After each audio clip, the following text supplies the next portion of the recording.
Good morning, everyone, and happy Halloween to all. Thank you so very much for getting up on a Saturday to engage with us at the Chicago History Museum for the first part of our day long program on Lovecraft Country and the ties to Chicago. My name is Erica Griffin. I am the Public and Community Engagement Manager at the Chicago History Museum, and I will be part of the moderating team today. Joining me, we have Brittany Hutchinson, a bioarchaeologist, historic preservationist, and assistant curator at the Chicago History Museum. Also, Julius Jones, PhD candidate in American history at the University of Chicago, and also an assistant curator at the Chicago History Museum. And last but certainly not least, our moderator for all of our programs today, Dr. Stanford Carpenter, who is a cultural anthropologist and also a comic scholar. We wanted to start our program today. Obviously, Chicago is what brought us all here. That's that unifier with the show. And we're using CHM's collected materials to help us dive a little bit deeper into this show and its impact and how the show really in a unique and creative way has activated a lot of these histories and speculated new futures. So we're going to start with a poll question to see just how much you all know about the show and also Chicago neighborhoods. So we're going to go ahead and launch our poll. So the question is very simple. For those of you that have seen the show, and even if you haven't, you might be able to figure this out based on Chicago history. So what Chicago neighborhood did the characters live in at the beginning of the show? And by characters, we mean Letty and Ruby and Uncle George and Dee and Aunt Hippolyta, Tick when he came back home, and of course Montrose. So where in the city could you have found this many African American people in this vibrant community in and around 1955 Chicago? And the answers are pouring in. We are going to give it about 10 more seconds and then we will share the results with you all. Looks like we have some scholars here with us today. All right, so here we are with our results. And those of you that guessed Bronzeville, you are 100% correct. Bronzeville was that neighborhood that our characters were set in, that sort of served as the home base for the entire show. And Bronzeville is an amazing place. It is extremely unique, but also very, very much so Chicago. And Stanford, I wanted to sort of get your take as, our Lovecraft scholar on our program today. How did you feel seeing Bronzeville portrayed on the show? Why do you think the author of the book chose to set our story there? Well, I love Bronzeville. Bronzeville is, it's where I live. But it's also the place where African Americans settled into Chicago during the Great Migration. Before it was settled, there really wasn't a lot here. It was an unoccupied space in a city that had many spaces where Black people were not welcome.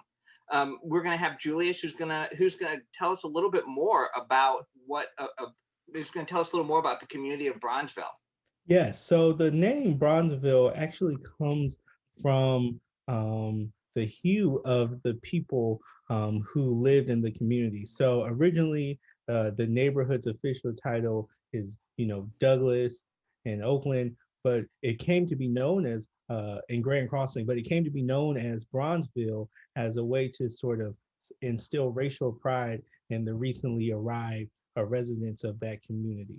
So if you're looking at this map here, you're really sort of seeing the heart of what was known as the Bronzeville community. So even before the Dan Ryan Freeway was built, along State Street, along then Parkway, now known as King Drive, and around Cottage Grove, these were all of the thoroughfares of the Bronzeville community running north to south. And it stretched all the way from what's now almost the Stevens Expressway, all the way down to 63rd, or in some instances, some people say it stretched all the way down to 67. So you're talking about a massive expanse that really became the heart of the city's African American community. Additionally, streets such as 35th and 37th running east to west were also known for their vibrant cultural institutions, restaurants and clubs and other sort of things.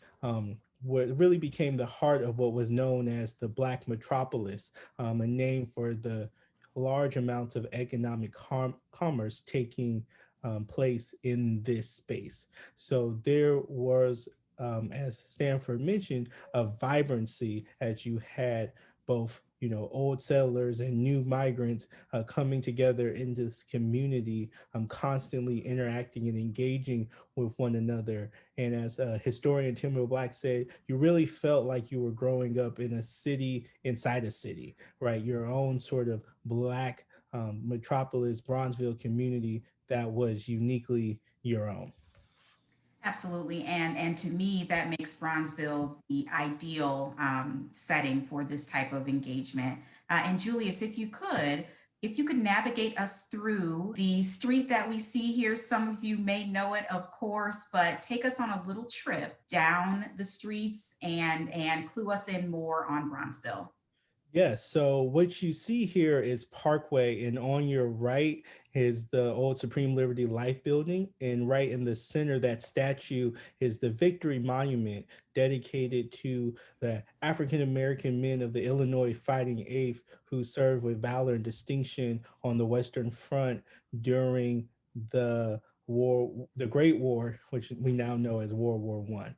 And so we are following this drone footage down King Drive. You're really sort of seeing one of the main thoroughfares of the community. People such as Ida B. Wells Barnett, John H. Johnson, the founder of Ebony and Jet magazine, all called this street home. And it was a key sort of major thoroughfare of commerce in business, and really sort of that community of vibrancy that really defined Bronzeville throughout the mid 20th century. Thank you for that, Julius. And now, if you could give us just your take on this institution, this newspaper that was definitely local but had a national reach and did play a role in calling people north and adding to the numbers that were the sort of might of the African American community in Bronzeville. Absolutely. So the Chicago Defender was founded in 1906 by Robert Abbott, and it was he who coined the term the promised land for Chicago, calling Southern migrants up to Chicago out of places like Mississippi and Alabama, Louisiana, calling them to Chicago that could be a place for opportunity for them. And so he really um, built a media empire, then passing on the torch of succession to his nephew, John Sistecki, who worked to really sort of make the Defender the largest and most prominent African American newspaper in the United States in the 20th century, one of only three daily African American newspapers at its height in the late 1950s through the early 2000s. It was published every day, which was a feat for an African American newspaper at the time. So what you see here on the screen are three of the headquarters of the Chicago Defender, historic landmarks, the Motor Row building, which is in the top left corner, the original building on Indiana, and then the current building, which is on Martin Luther King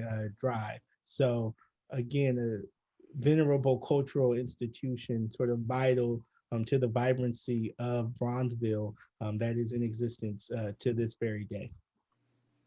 Absolutely. Thank you, Julius. And, when I think about Bronzeville and how vibrant it was, and how it literally was a city within a city for this continuous swell of Black people moving into the area. But for me, there's also this idea of safety.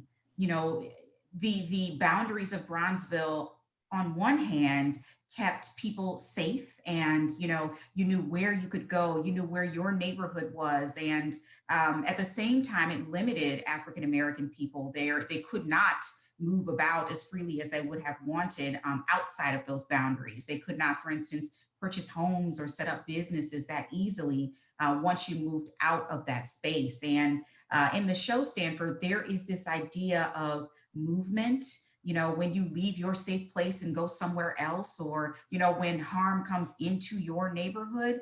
And I'm wondering if you could sort of share your take on those instances and how Bronzeville in the show, at one hand, kept our wonderful characters safe, but also those lines sort of blurred and were crossed again and again by different people. Well, that really comes down. One of the things that's interesting about the horror genre is a lot of the in horror, you have a lot of morality tales. You have a lot of stories that have to do with boundaries, right? It's you tell your protagonist, don't go into the woods at night, right? Something bad will happen to you. What's interesting is about Chicago as a city is that we forget that Chicago is one of the largest metropolitan areas, or metropolises in square feet.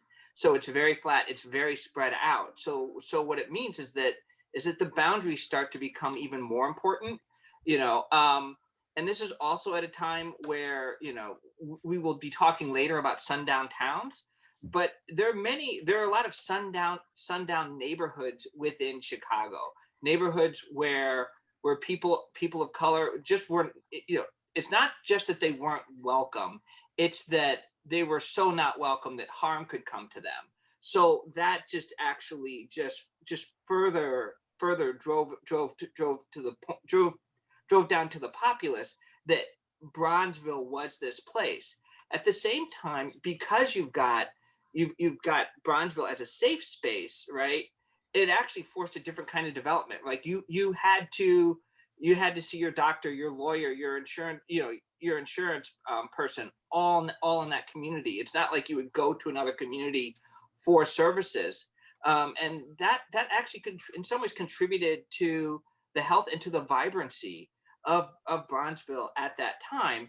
And we see that a lot in the show, where they start in Bronzeville. It's this very thriving place, and they refer to Bronzeville as Chicago because Bronzeville was Chicago to African Americans at the time. And then you've got this newspaper, The Defender, which is being distributed outside of Bronzeville, but not just outside in the city, but it's being distributed to other states.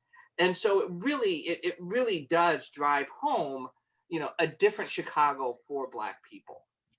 Absolutely. And, a couple of things there that you mentioned. One, definitely is this idea of when you exit outside, harm could come to you. When you cross these imaginary or real boundaries, that's where danger lies. That idea of real horror in the real world, which we saw a lot of in the show. And, one of my favorite episodes, and I'm sure a lot of you here have a similar feeling, was the Tulsa episode.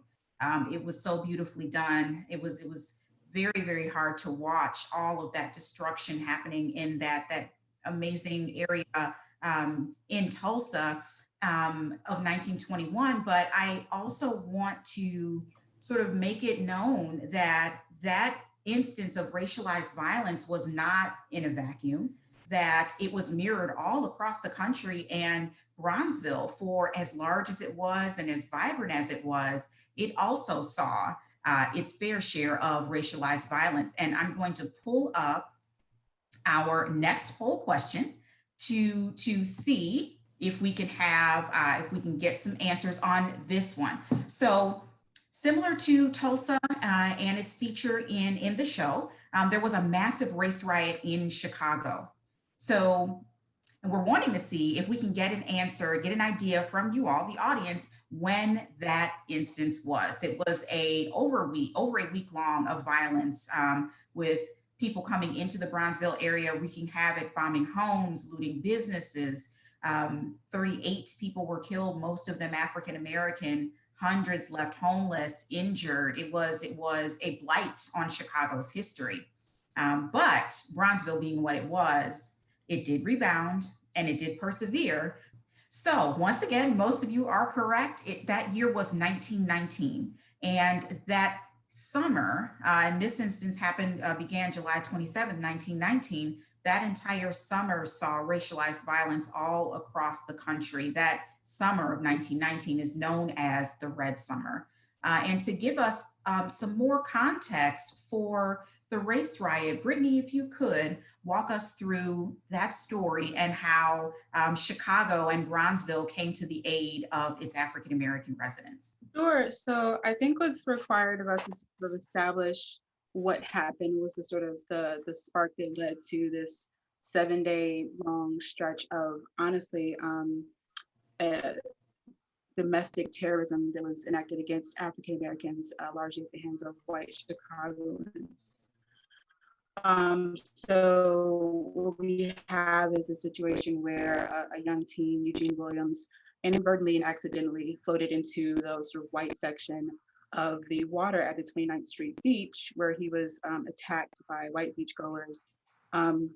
Police didn't respond when they were alerted of the circumstance, and what happened thereafter again was, of course, what we call a riot, but again was an act of domestic terrorism.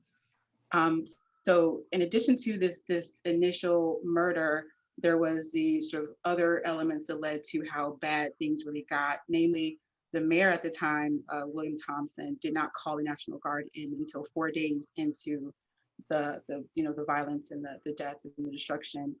And eventually, the one person who was prosecuted for the murder of Eugene Williams, he was actually acquitted.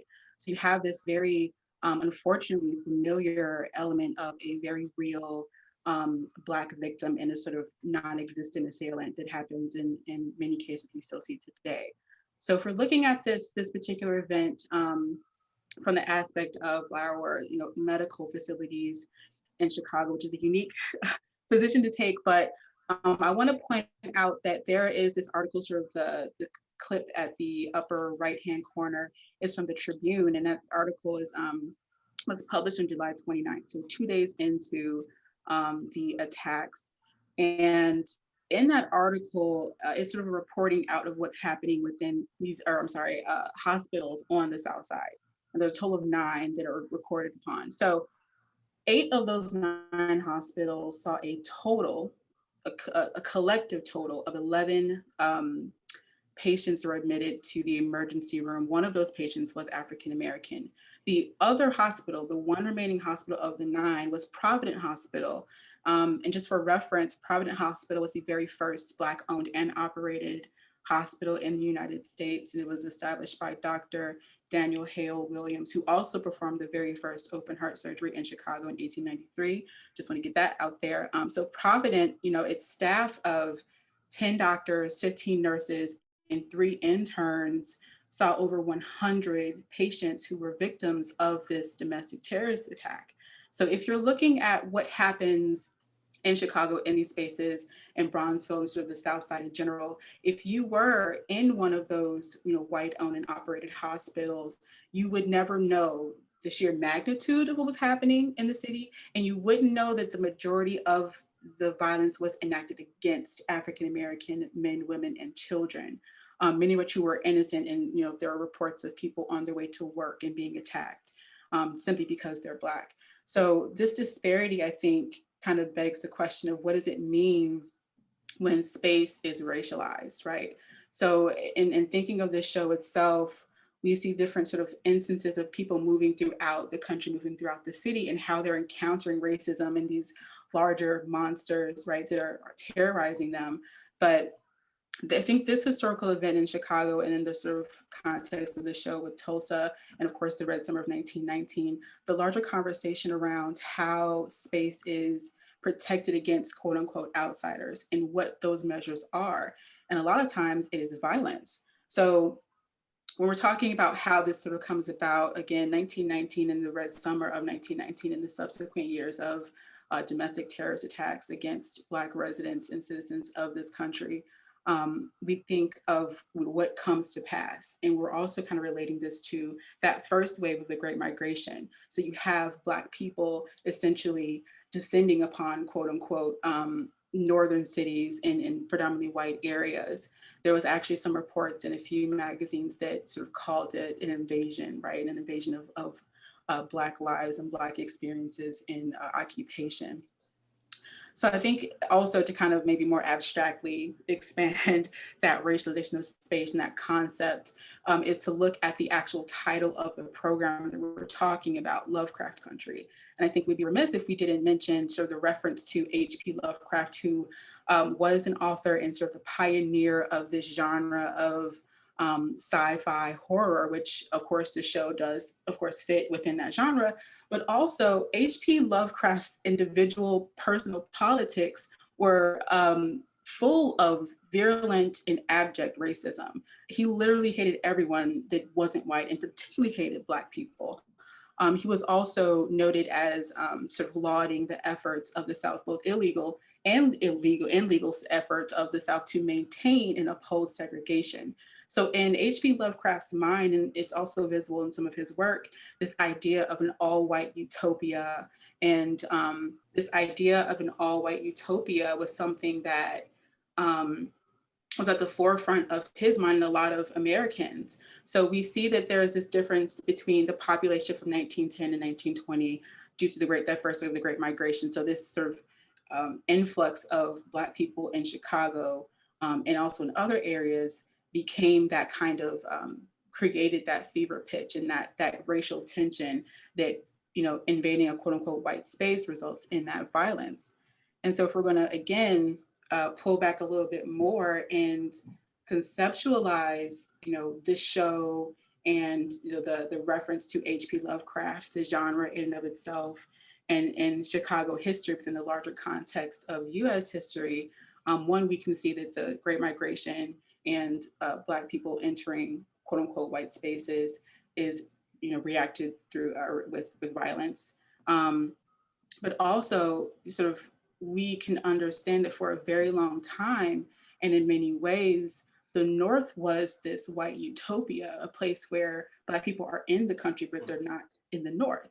So if we think of the extent to which racism is running through this story, running through this particular historical event, it's no wonder that this particular show and this story is centered in Chicago. I think that Chicago history in particular offers a great opportunity and access to understanding how African Americans are experiencing the United States in different parts of the country. So here in the North, some invisible assailant might, you know, hurt you in broad daylight, versus in the South, some white sheet-clad ghost will come snatch you up in the middle of the night. So I think it's a perfect setting for the show, and sort of how space is being racialized and how moving through that space can be deadly for African Americans. Absolutely. Thank you, Brittany. And to your point, that idea of movement sometimes indicating a violent episode that could lead to death, that brings us to our comments on Emmett Till. And before we move on, I wanted to make mention all of the images that we're seeing here have been pulled from the Chicago History Museum's archive. And in a bit, we'll speak more in our upcoming segments on how museums and other spaces activate these different pieces that are representative of different histories. But to your point, Brittany, yes, you know, movement can sometimes indicate, you know, extreme violence, especially when that movement is done by a person who is African American or has been othered by mainstream society. And Julius, if you could you walk us through the Emmett Till story, such as we have on the screen? Yes, so Emmett Till was born in 1941 here in Chicago, and like many Chicagoans, he had family roots in Mississippi. And so in the summer of 1955, at 14 years old, he went to visit his family in Mississippi. And while there, he was lynched. The story has sort of evolved over many years, including the white woman who accused him of being inappropriate with her in her family store, Carol Bryant, recently retracting her story. So the fact is, we will never know exactly the full circumstances of what happened in that store. However, what we do know is once Carol's husband, Roy, returned from a business trip, Carol told him about how Emmett had allegedly interacted with her. And since um, uh, Mr. Bryant and his half brother, a man by the name of J.W. Milliam, went to the home of Till's great uncle, Mose Wright, where Till was staying on the night of August 28th, 1955, and took Emmett Till from that home. Eventually, Emmett's body was found in a sunken, watery grave, um, you know, heavily disfigured and, covered in barbed wire and attached to a piece of farming equipment to cause his body to sink into the water. And this sort of heavily disfigured image was featured in Jet Magazine, a Chicago-based publication of John H. Johnson's Johnson Publishing Company. And Till's mother, Mamie Till Mosby, was adamant that she wanted an open casket because she wanted people to see what had been done to her child. And so one of the pictures you see on the screen is Miss Till Mosby standing in front of her son's casket. You also see a list of mourners, a line of mourners in front of the Roberts Temple Church of God in Christ, where the funeral was held. So many people believe that the publishing of this image of this heavily disfigured 14-year-old boy was a key sort of starting point in the civil rights movement. Ultimately, and what you see on the screen are sketches from the trial where Mr. Bryant and Mr. Milliam were charged and ultimately acquitted by an all-white jury. After their acquittal, the two men later went on a radio program and bragged about, in fact, having committed the murder and admitted their guilt and were never punished for doing so. And so it was this instance, which is featured in, in the show, some not prominently, but it is very much an element of this program, and I think really sort of speaks to the ideas that Stanford was talking about in terms of sort of sort of finding yourself in a place in which your very embodied blackness makes violence almost likely to occur to you in some way. So yeah. And one thing that's also interesting is how the show treats this moment in history, right?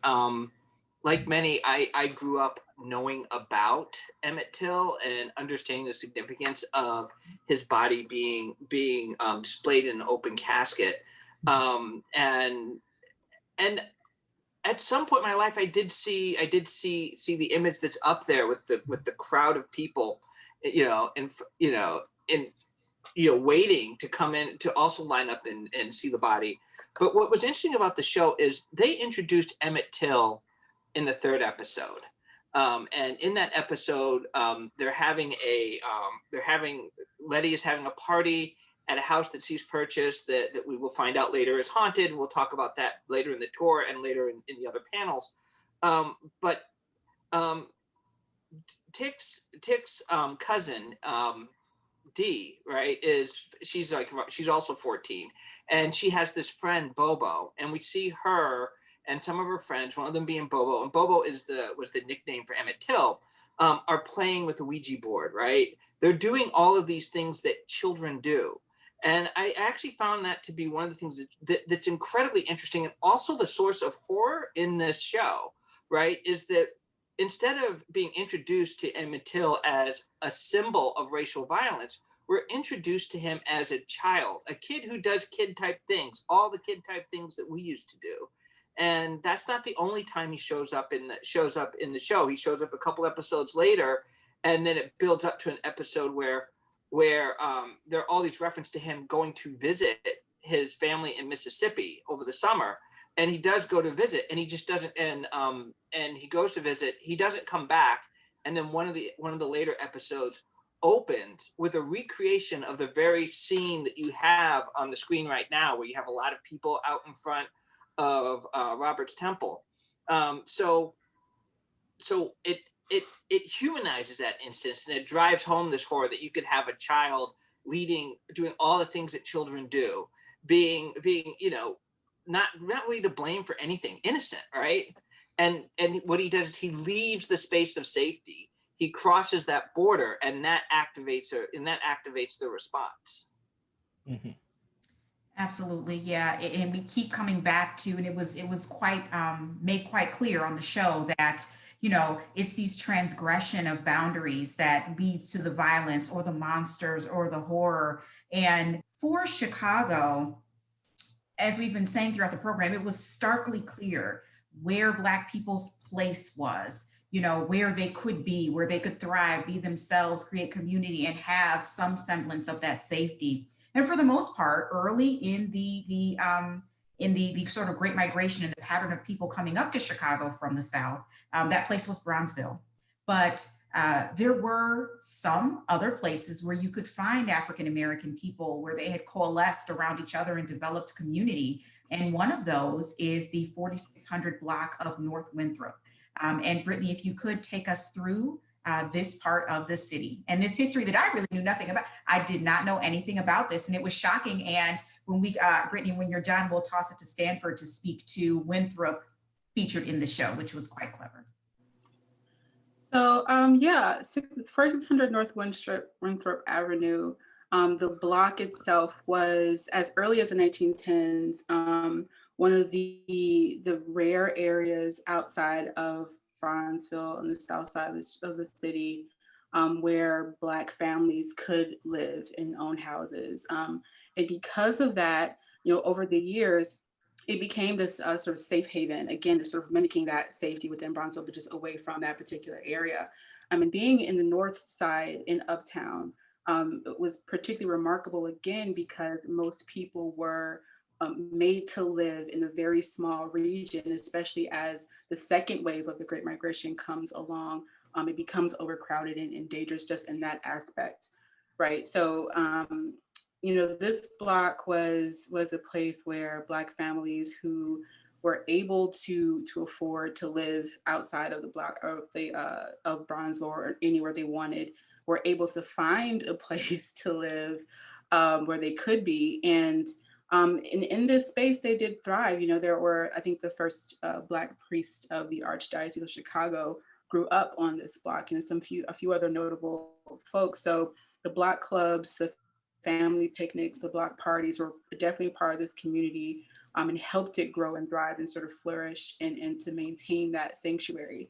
But what I think is particularly interesting about this block, just historically speaking, is not only just the vibrance of Black people living and thriving in this area, but the boundaries that they had to cross and the barriers they had to maneuver around to get to this area. Again, it was first settled in the 1910s, so before sort of a critical mass of migration to Chicago. But that's also significant because it precedes some of these barriers that become law and policy practice in the city. So there are, many barriers, number one, but the main three that I kind of want to go over that happen here in Chicago have to do with one, redlining, two, contract selling, which I'll get into, and three, restrictive covenants, which is more kind of closely related to what I'm going to talk about with this particular instance in this episode, in this moment in the episode. So when we talk about housing in Chicago, I think it's important to mention that it was a rampant problem, like the closed housing market here. I mean, today it still is, but it was so notable that it was the reason that Dr. King decided to move the sort of focus of the civil rights movement that he was leading to Chicago to draw attention to exactly how bad and how terrible the situation and circumstances were. So to kind of touch on a few of those major components to what would serve as barriers is that, number one, redlining, I think that we're fairly familiar with, which is essentially sort of the banks discriminating against African-American families in ways of not loaning them money for either securing the capital to buy a home or to repair a home. Contract selling, which is, I think, maybe lesser known, and that essentially is sort of a barrier presented by realtors who are exploiting Black families who do have the capital and access to capital to buy a home. So instead of the bank denying you money, there's a realtor who is then exploiting the funds that you have. And so what happened with contracts is that an independent realtor would purchase a house below market value, typically after intimidating white families who own that house to move away out of threat of sort of Black invasion in their neighborhood. So fueling the fire of white flight to purchase a house below market value and then selling it on contract to Black families. And what would happen with that contract is the price of the house would be inflated, sometimes double or more what it was actually worth. So if you bought a house for $7,000, you'd sell it for $14,000. B, the contract and being on contract meant that there were no protections or restrictions or codes that a realtor had to follow. It was an individual person-to-person exchange. So you would have, this inflated cost and inflated interest, and the terms of the contract would be such that if you were to be late on one payment, or by a day, by an hour, whatever the realtor decided was appropriate, he could evict you immediately without any sort of due process or any sort of filing of documents or paperwork. Also, the interest rates were then, it could fluctuate, as well as there was a few instances of where the original cost of the house that's on the contract could be increased at the discretion of the realtor. So you get caught in this cycle of constantly owing more and more money, paying more than white people would pay for the same house in the same area, if it's even in the same area. And then also what happens with Black families is during this process of keeping up with these very heavy, very inflated, imposing payments, is that there was no equity accrued on that house for that family. So there's an automatic barrier to wealth, right? Not just capital and money, but the sort of building of wealth within the family. And I believe there's a study conducted by Duke University and University of Illinois Chicago some years ago, very recently though, that quantified exactly the amount, or relatively, or estimate, I guess I should say, the amount of wealth lost from Black families due to this process in the 1950s and 60s, and that's about upwards of $3 billion. So this was a pervasive, extremely detrimental process that realtors themselves forced upon Black families. And so the third element in sort of major barrier here that kind of relates to this block and the rarity of this block being inhabited by Black Chicagoans is a restrictive covenant. So a restrictive covenant, in the way that redlining is a sort of bank restriction or discrimination, contract selling is realtor level of actually affording the house and buying the house. Restrictive covenants are property level discriminatory practices, the legal document, right? So a restrictive covenant is a legally binding contract that's attached to the deed of land or a particular piece of property.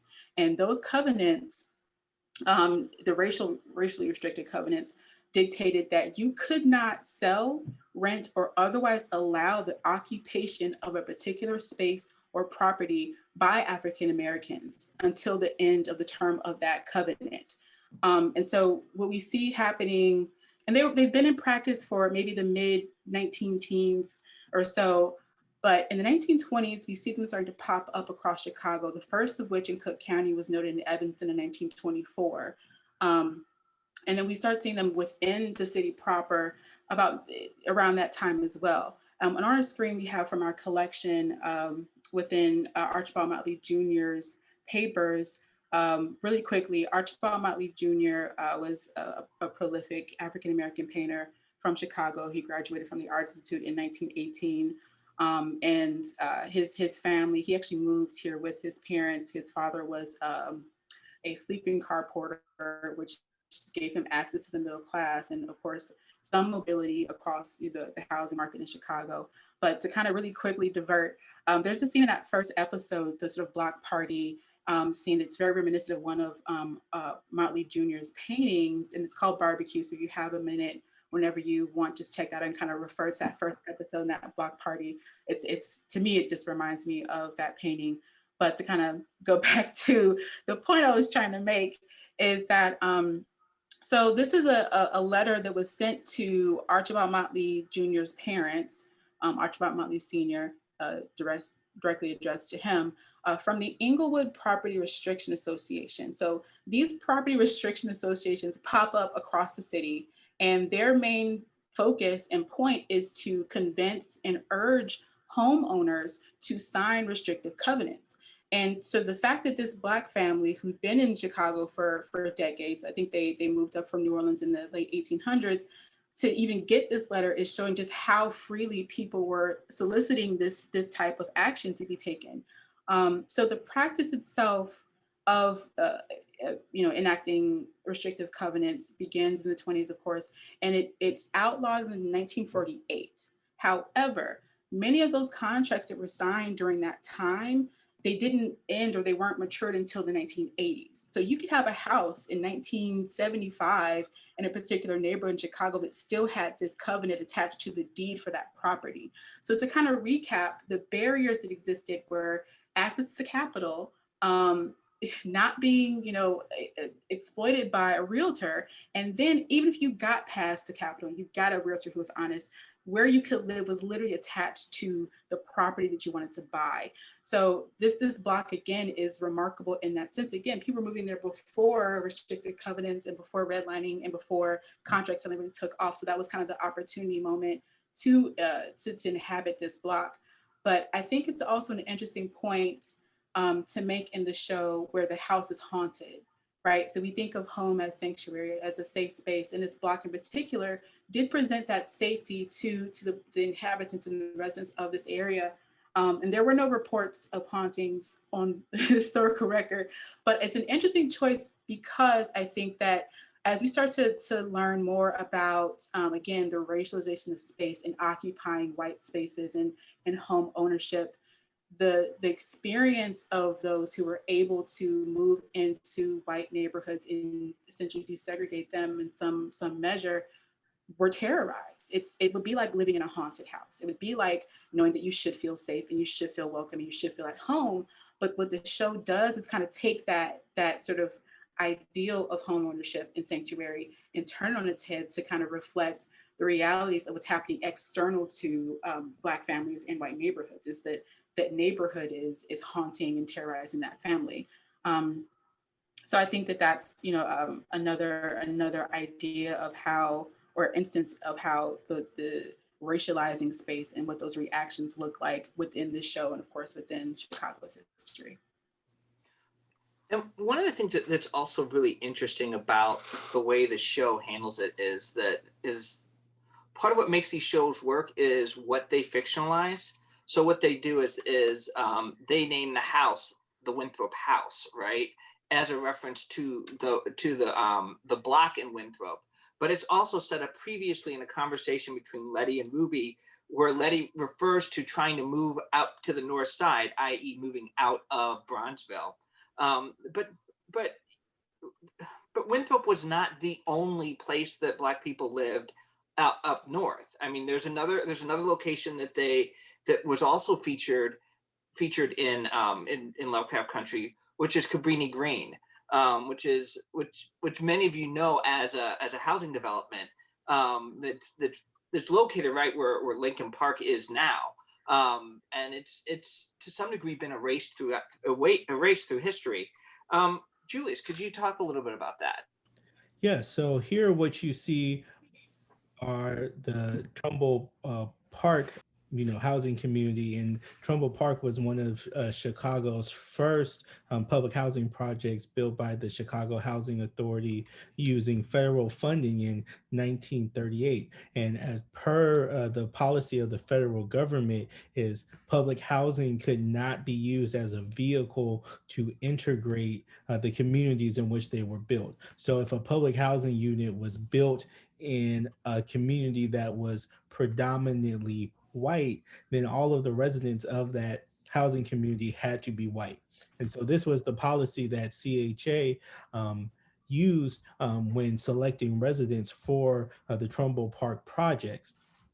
However, there was a racial incident that occurred in 1954 when the CHA accidentally allowed an African American woman and her family to move into the community.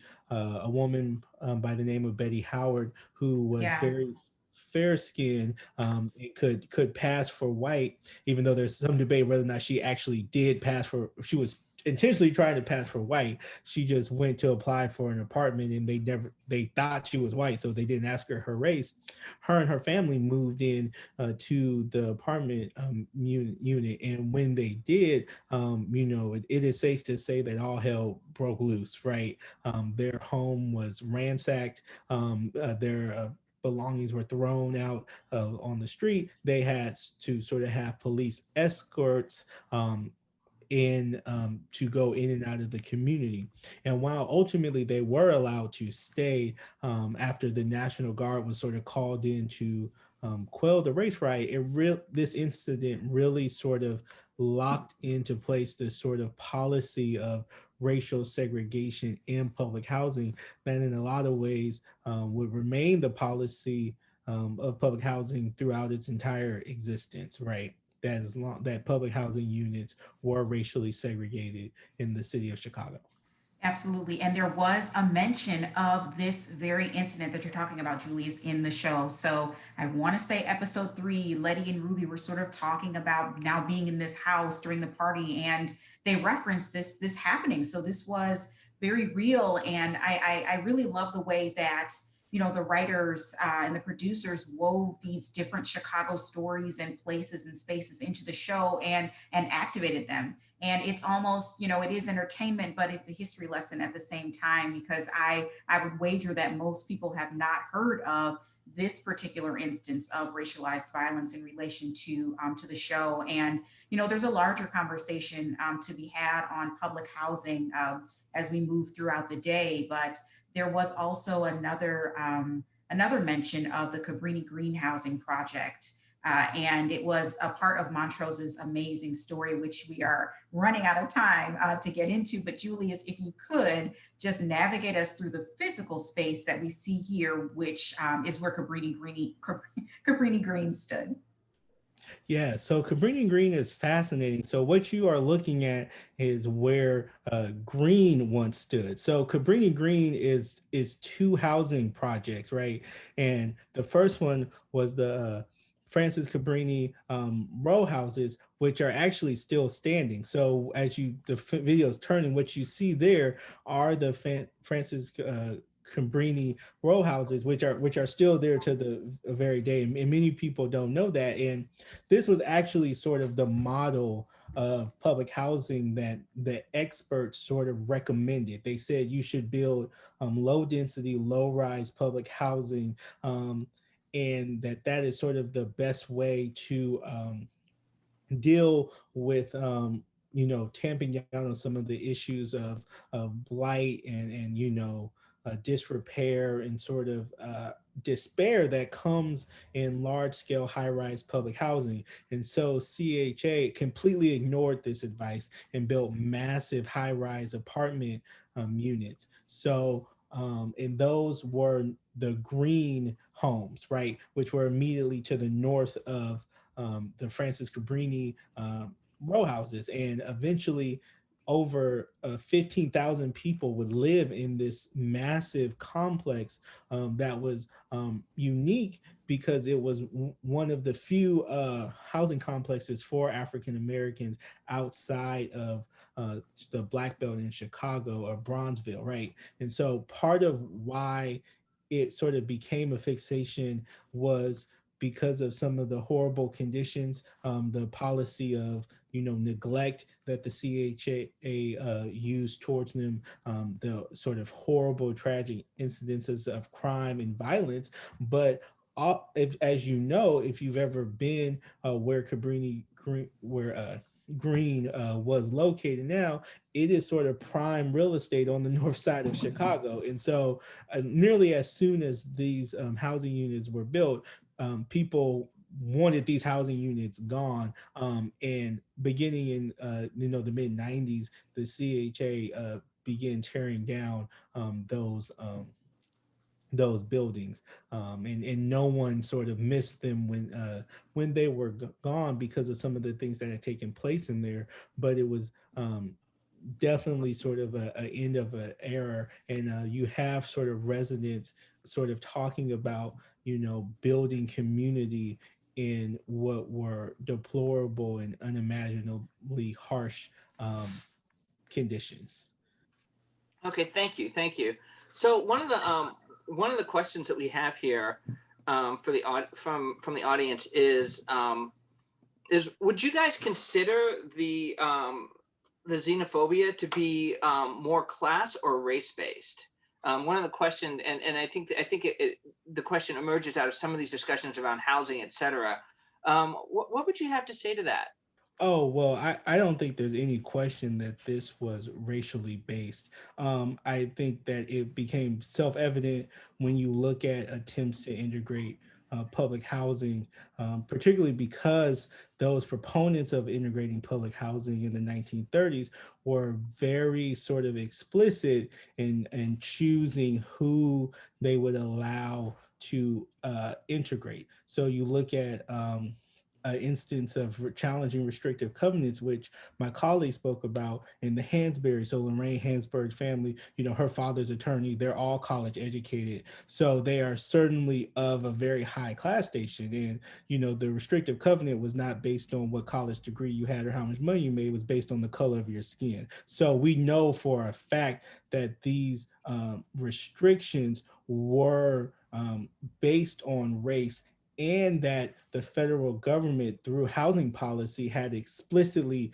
demarcated race as synonymous with value. So when we look at things like the Federal Housing Authority, they engaged in a practice of redlining in which they basically said that communities that were racially mixed with people of color or majority people of color, they deemed as undesirable. And so you can literally see maps of Chicago where the black belt is shaded in red. And basically what that means is that the federal government will not insure or back your mortgage. And that is sort of the basis of the modern home buying system, right? People who are able to go get mortgages for 30 years, automized mortgages, are able to do so because the federal government, you may have heard of Freddie Mae and Fannie Mac, are essentially guaranteeing that mortgage and insuring it as sort of a backstop if you are unable to pay. So this sort of insurance brought by the federal government is what allowed the modern sort of home buying financial sort of edifice that allowed millions of people to purchase homes beginning in the 1950s to exist. And African Americans and other racial minorities were explicitly excluded from that process, and they were excluded because of their race. Can I jump in really quick? Sure. Sort of, I think everything you said, obviously, but then sort of creating that class based off of these restrictions based on race is kind of interconnecting the two. So one leads to and also involves the other in that question. So that's it. And just to help our audience have a better, a more refined sense of locale, Brittany, do you know offhand what the street boundaries were for the 4600 block of Winthrop? That I don't know off the top of my head. It was that one block. So I think that from what I've read, there were no other sort of boundaries that described which streets it began and ended with. It was just the one block of 4600 North Winthrop. I mean, a couple of people are asking questions to get a better sense of just the economy of Bronzeville. What it was like. Was there a thriving middle class? Was it economically depressed? Could you guys give us a better just flesh out what Bronzeville was like as a city within a city?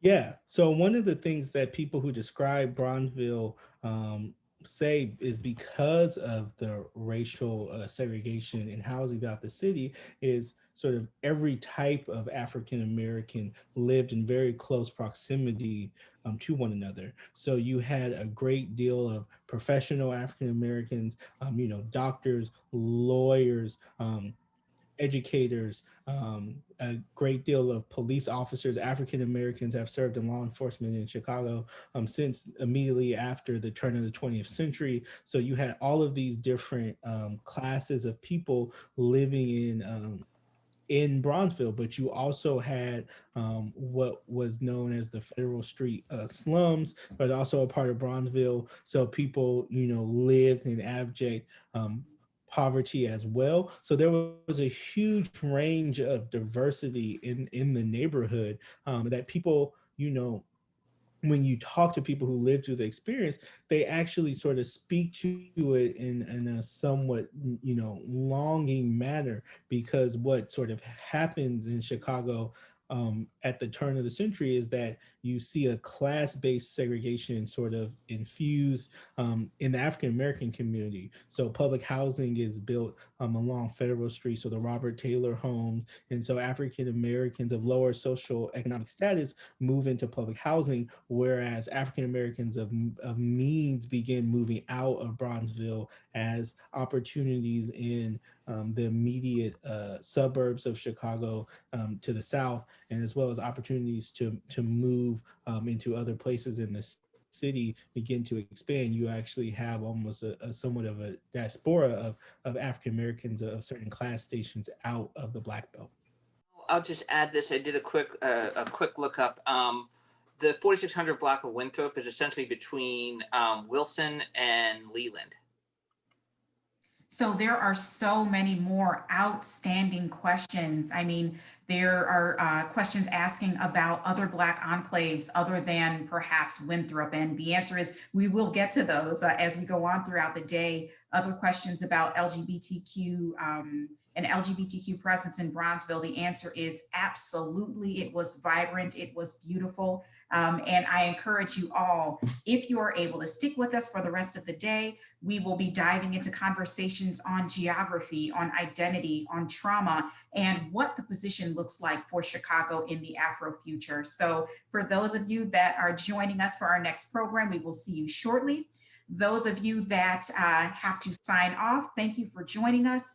You will receive a survey at the end of the day today. And if you could please provide your honest feedback, it is essential as we continue to shape and coax new engagement, new ways to explore Chicago's stories. So once you get it, please fill it out. We look forward to your feedback. Thank you all for joining. Panelists, any final thoughts you'd like to share with our audience? This whole issue of Bronzeville of being a city or a safe place within a city filled with sundown neighborhoods is something we're going to pick up a lot more on in the next panel, as we talk about not just Chicago, but also sundown towns and what that means for identity and how we think of ourselves and safety, not just in the city, but as we travel across the country. We will be seeing you soon virtually. Visit the website for more information on upcoming programs and events. Until we see you again, stay safe and be well. Thank you very much.